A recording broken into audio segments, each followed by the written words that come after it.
जय हनुमान ज्ञान गुण सागर जय कपीशति लोक उजागर रामदूत अतुलित बलधामा अंजनी पुत्र पवन सुत नामा महावीर विक्रम बजरंगी कुमति निवार सुमति के संगी कंचन वरण विराज सुवेश कानन कुंडल कुंचित केश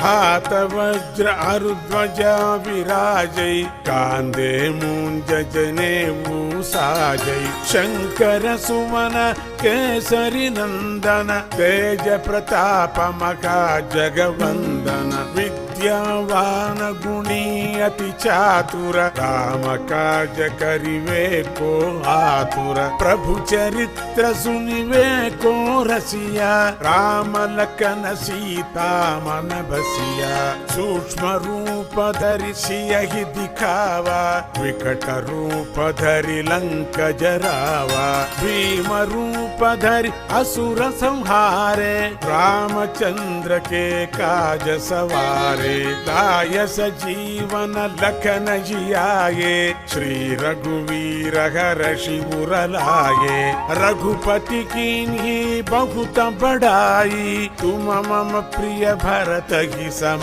भाई सहस वदन तुमरो यश गावै अस कहि श्रीपति कंठ लगावै सनकादिक ब्रह्मादि मुनीश नारद शारद सहित अहीश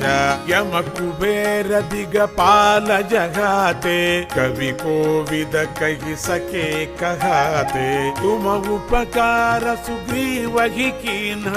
राम मिलाया राजपद दीन्ह तुमरो मंत्र विभीषण माना लंकेश्वर भय सब जग जाना युग सहस्र योजन पर भानु लील्योताहि मधुर फल जानु प्रभु मुद्रिका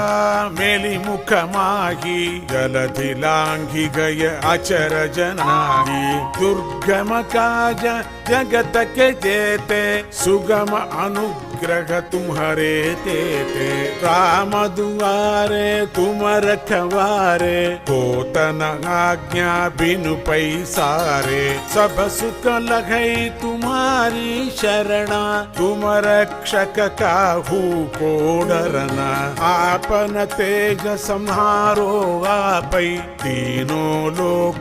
कांकते कांपै भूत पिशाच निकट नहीं आवै महावीर जब नाम सुनावै नासै रोग हरे सब पीरा जपत निरंतर हनुमत वीरा संकट ते हनुमान छुड़ावै मन क्रम वचना ध्यान जुड़ावै सब पर राम तपस्वी राजा तिनके काज सकल तुम साजा और मनोरथ जो को गिलावै सोई अमित जीवन फल पावै चारों युग परताप तुम्हारा है पर सिद्ध जगत उजियारा साधु संत के तुम रखवारे असुर निकंदन राम दुलारे अष्ट सिद्धि नौ निधि के दाता